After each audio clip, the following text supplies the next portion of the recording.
And now we come to the creation of the earth. Without the exact descriptions but still adhering to the full details of what occurred, I shall go into the account of what I witnessed, nothing more, nothing less. The first day of the creation of the earth he sculpted the earth's core and its surface as he awaited the surface to cool, and that was the first day.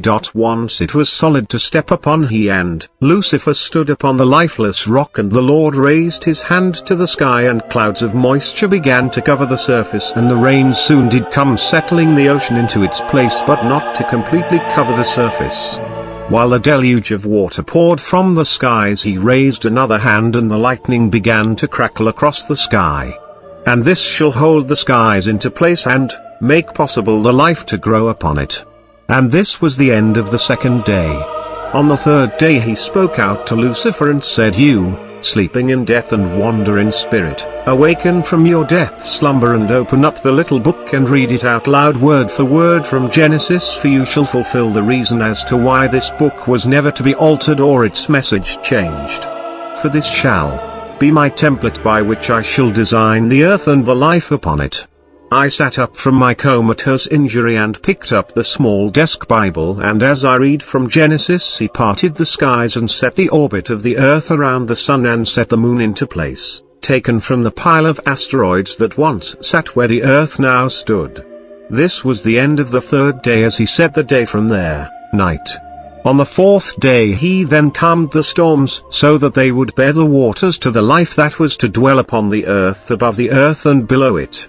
Then he turned to Lucifer and said, "Good, now I must make an anchor, a vessel, through which I shall bring the life upon the earth, and I shall do so from this tree, and it shall encompass the very essence of my will for that which the earth is to become."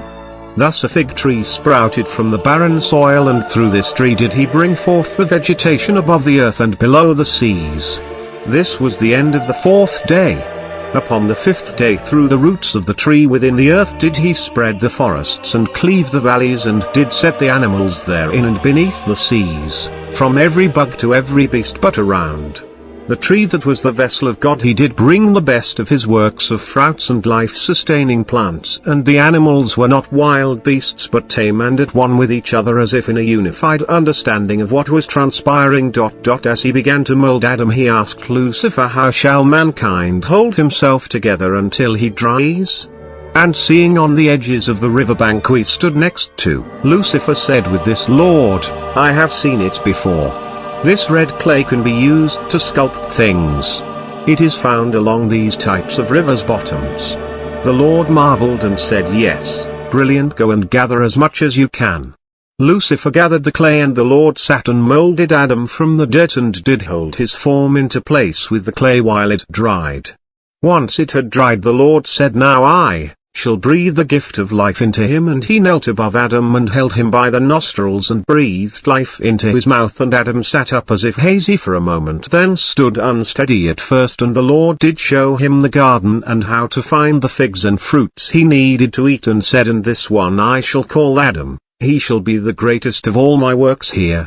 I shall make him in their likeness of myself, for within him I shall give to him the gift of free will, just as had been given to you, Lucifer, the will to choose which path you shall take and not succumb to the natural reactions of carnal instinct. But unlike you who are an angel, mankind's time shall be set to only be so long, and shall be measured by the deeds of each man sown by their own hands."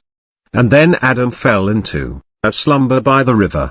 The Lord then reached out and made a copy identical almost to the rib of Adam, and then set the rib next to him in the sand, and there it grew like the roots of a tree, and a woman soon lay sleeping next to him, and he bent down and breathed life upon her, and she sat up as Adam awoke from his slumber. "And this shall be your companion, and you shall stand together as though joined as one until the end of your days on the earth, until you return from the dust from which you came. The next gift I shall give mankind, the olive tree of knowledge between good and evil, and the emotion of love, for it is out of love to you, my creations, that I have made you for each other, and now that gift of emotion do I give to you, so that your bond shall be as solid as the earth that you walk upon." That was the end of the fifth day. On the sixth day the Lord then turned to Lucifer and said, "On the seventh day I shall rest from my duties here for a while, and look upon all we have made." While I rest I shall appoint you to watch over Adam and Eve. Tell them that they can eat of any fruit in the garden they should choose, but do not let them eat from the tree of life, for the essence of my will ran through its roots as I laid the firmament of the earth, and if they should consume the fruit that hangs from its branches, then they shall surely die, for its knowledge is not meant for man to understand just yet, for in its fruit lies the gift of free will and the divine spark that can sculpt beautiful objects from the sheer will within them, the ability to create from within themselves. And for their eyes to awaken now to it would bring to them the knowledge of sin and would lead to their own death wrought by their own hands unknowingly. For now while my presence recedes from creation, Lucifer, as the steward of a part of the olive branches which is sin that shall be known to them when it is time. I shall task you with the duty of showing them how to procreate their seed so that they shall multiply and be bountiful. So that there are no evils that could become obstacles before you, I shall change you into a serpent-like form, and here in the branches shall you stay to protect the tree and explain to them the act of planting their seed. And let them not eat of the fruit of this tree. Upon the seventh day Adam and Eve did question where the Lord had gone. He said, the Lord has left the garden to check upon all he has done. Until he returns he has instructed me to tell you to eat of any fruit you should so choose, but do not eat from the tree in which I am upon now. Adam seemed concerned and uncertain of the serpent, and the serpent warned, stay back Adam, for I am placed here to guard you from coming near this tree, and have been given this appearance as a warning to you not to come close. Adam shrugged and wandered off to find where God had gone to. Then Lucifer began to feel strange, as though something else existed within him other than his own will. What can be described occurred is that what Satan had attempted to do with the body of Moses after he died had happened to him. Something had defiled his body, another spirit was invading his body and was falling through the connection between the two. Its hints of methods were what was first clear: voodoo magic, like that of the shrunken head rituals, and then Lucifer was given a glimpse into the plans of this spirit. He planned on using the life essence within mankind to take the blame of transgression against God's commands, so that he could sneak away with some self-assumed power of God that lay within consumption of the fruit without repercussions for it. I am not sure exactly what was said between Eve and my tainted form at that time, as I was smothered out by him. However, next I remember events unfolding was God returning to find Adam and Eve cowering behind some bushes and covering themselves in shame. He asked Adam and Eve why they hide their nudity in shame, and if they had eaten from the fruit he had instructed the serpent to guard them from eating. Adam said no, he would not disobey his command, and God burst out in anger and said, do not lie to me, Adam, for you would not cover yourself in such a way if you hadn't. Then Eve spoke and said, it was him. The serpent told me to do it. God turned towards Lucifer and asked why had he done this. Lucifer tried to explain what had happened, and that is when God lashed outward, grabbing hold of the evil spirit moving between Eve and Lucifer. Satan seemed shocked he was able to see him, let alone grab hold of him. God said, so you thought you could sneak around in my garden tainting what I have made here as though I would not see you. God tossed the spiritual energy that was this evil trespasser down to the ground and said, since you want to crawl upon your belly like serpent, then a serpent to you shall be until I see that you have learned from your error. Satan tried to get trampled upon so that he could die and be rid of the form, but God said, no, you don't. You shall not transcend upon death into spirit, but instead when fatally injured you shall shed your damaged skin and it will peel away to reveal a new layer, thus never capable of dying. The serpent hissed and cursed at Adam and said, he shall destroy all the generations of him to follow. And God replied, no, for I shall take from you your legs so that you must crawl upon the earth, and I shall take from you your fangs so that you will bring no more harm to them. Now go and wander the barren wasteland beyond Eden until you have realized your error. Adam clenched his stomach and Eve held him as he got dizzy. Adam said that he felt strange as soon as the taste had set upon his mouth and into his belly, sweet like honey at first when in his mouth, but then it became bitter as grass roots upon his stomach, and Eve said she felt the same way. The Lord said, that which you feel is the impact my presence is having upon your frail flesh forms. Man's never made to be capable of understanding the ways of heaven, nor to be capable of fully gazing upon the entirety of my being. Becoming infused with my essence, that coursed through its roots and fruit that it bears, has caused you to become susceptible to death, and shall end your lives before I had first designed them to. Thus has it begun with you and your generations that shall come after to slowly separate from my will and presence through the acts of sin, and it shall one day not only lead to your body's death but a spiritual death as well, from which you will be found no more in creation from that day forward. I did not wish for this to happen and tried to warn you, but you did not heed my warning. Now I must cast you out of the Garden of Eden, for sin is found within you. Where once the bountifuls of my greatest works and foods were at your arm's reach, and you knew not of hunger or pain, now must you till the soil for your food, and the pain of hunger shall bear heavily upon you, Adam. Eve, where you would not have had to know the pains of rearing child, now it shall cause you great pain. Now be gone from me for a time, and return here not, for the entrance shall be guarded by a great seraphim whose sword is wreathed in fire, and he shall cut down any man, woman, or angel who tries to enter. Lucifer, before I shut the gate, is there anything that you think the world could use to make it a better place from the grief it has been set upon the path to? It shall be my gift to you for your help. And Lucifer replied, Yes, Lord, I can think of something that may help. He disappeared for a moment and then returned with the raw essence from within the seed of a plant. The Lord said, What is this? And Lucifer smiled and said, It is from the seed of the hemp plant. God pondered it for a moment and agreed, saying, Yes, it can be used for clothing, weaving baskets, layering, papyrus ... and to smoke and inhale its fumes, asphyxiating themselves. That doesn't seem to be a wise choice, but nevertheless it is your gift. And God did set the last tree to be made through the tree of life, and what a last tree! Suddenly the entire garden erupted into vines, and the plentiful fruit trees shriveled to thorn bushes. God became so furious he literally erupted like a massive volcano, of holy fire. What have you done to my garden, Lucifer? Be gone from my presence. You are cast out onto the earth for a time while I fix this. Go and join Adam and Eve upon the earth and help keep them safe. Now go. And with those words Lucifer was exiled from heaven, forced to wander creation, not fallen from grace but from God's good graces at that time. Thus ends the seventh day.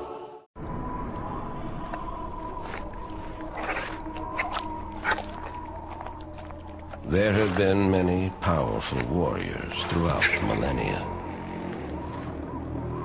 But ages of mortal combat have begun to tear the fabric of the realms. The critical point has finally been reached.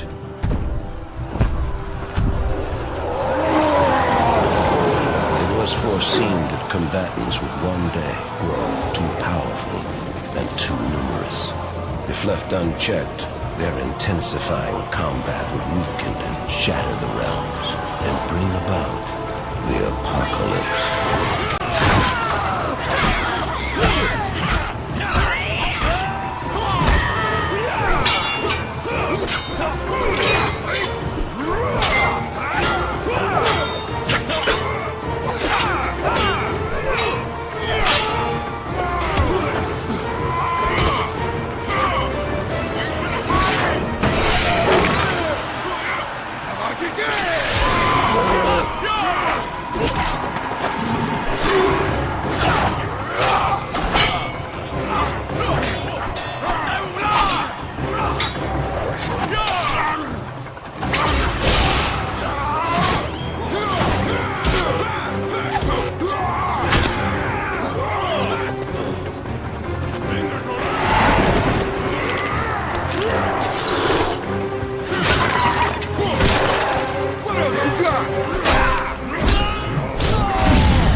The Elder Gods demanded a safeguard put in place to avoid total destruction. One that would make use of the combatants' insatiable bloodlust. Like moths to flame, they would be drawn to battle.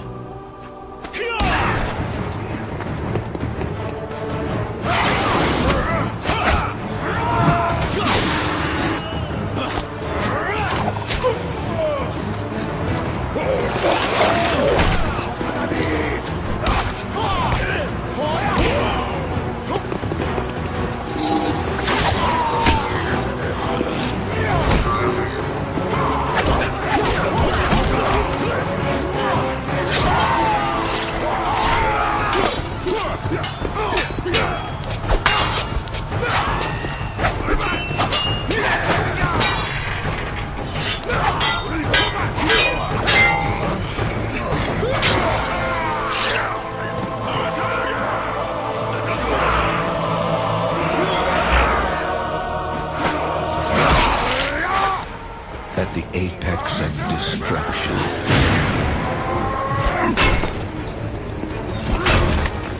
Alliances will be broken.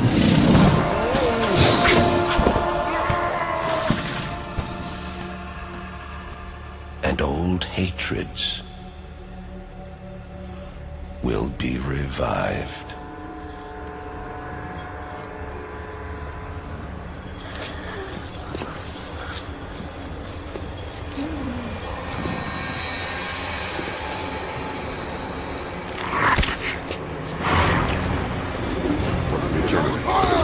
Darmi Faros.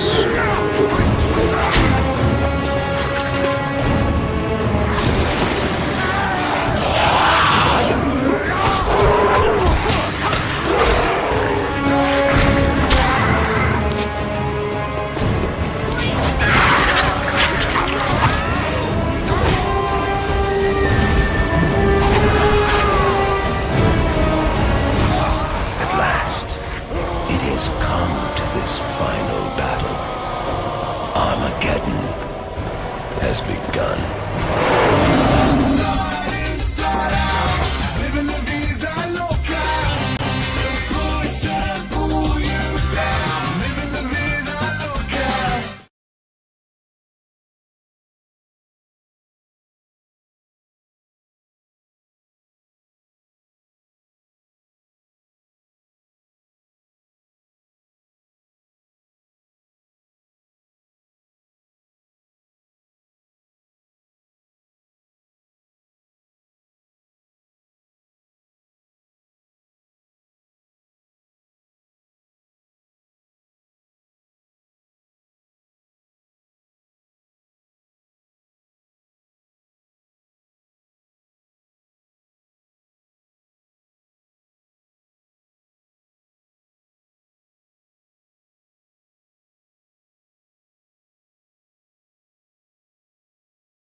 Virtues are in the Pseudo-Dionysian hierarchy, the fifth highest order of angels, whose name means powers, especially in relation to performance of miracles and magic.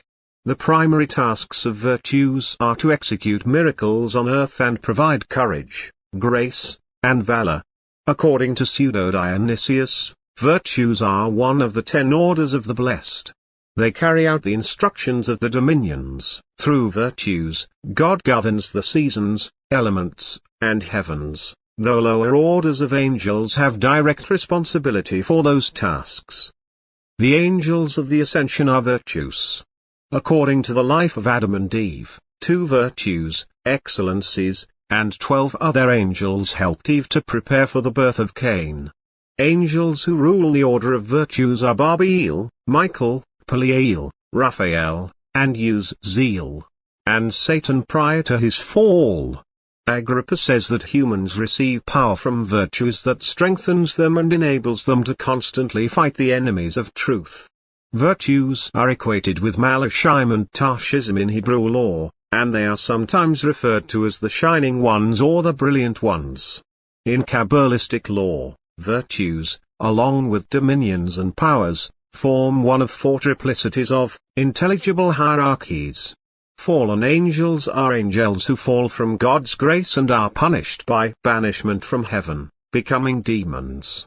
The 3 versions of the Book of Enoch associate fallen angels with the Watchers, 200 angels who descend from heaven to cohabitate with women and corrupt humanity and are severely punished by God. 2 Enoch speaks of 4 grades of fallen angels. 1. Satanael, there, prince of the fallen one. Satanael was once a high angel who thought he could be greater than God and thus was cast out of heaven on the 2nd day of creation. He is imprisoned in the 5th heaven. 2. The Watchers, who also are imprisoned in the 5th heaven, dejected and silent. 3. The apostate angels, the followers of Satan who plotted with him and turned away from God's commandments. They are imprisoned in the second heaven, a place of darkness greater than earthly darkness. There they hang under guard, waiting for the measureless judgment. The fallen angels are dark in appearance, and they weep unceasingly. They ask Enoch to pray for them. 4.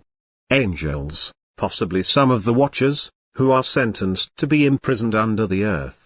In Christianity, Lucifer is the arrogant, prideful angel cast out of heaven, mentioned briefly in Isaiah as son of the morning or morning star. She's got it. Yeah, baby, she's got it. Well, I'm your Venus, I'm your fire, at your desire.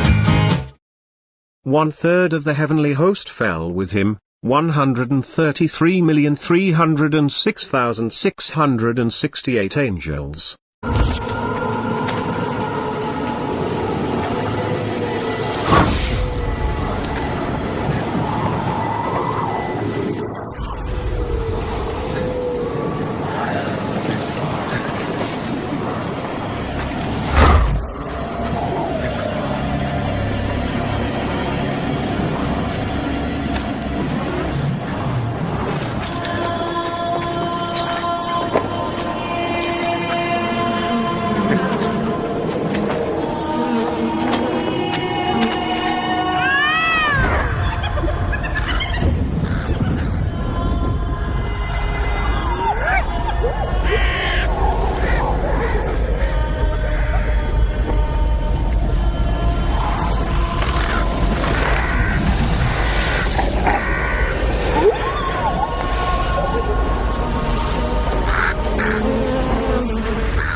According to law, they fell for 9 days.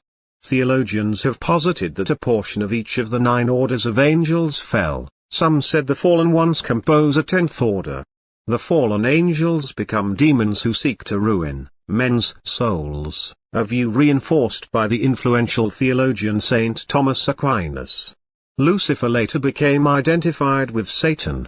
Then we come to the final tale, that is the battle of heaven against the dragon and its defeat at the hands of Archangel Michael. Heaven had erupted in chaos as brother against brother, angel versus angel broke out, and there amongst the conflict rose a great darkness that smothered the light of God and drove back the light of the day. Its power moved across the heavens like a living shadow that moved with the setting of the sun. Its presence took up half of all the stars in the heavens, and it proclaimed itself therefore equal to the might of God because of this. What confused and stunned all upon the battlefield was that the angels could not sense the source of this presence or anything about it, and neither could God. Everything within creation God knows of, for he created all things, but this presence was not known to God, therefore it was not known to the angels either. It further claimed that its power was not only equal to that of God but would ascend over him, for God could not destroy him but he could destroy God. When the Almighty demanded this presence to reveal itself, the shadows chuckled as if in delight.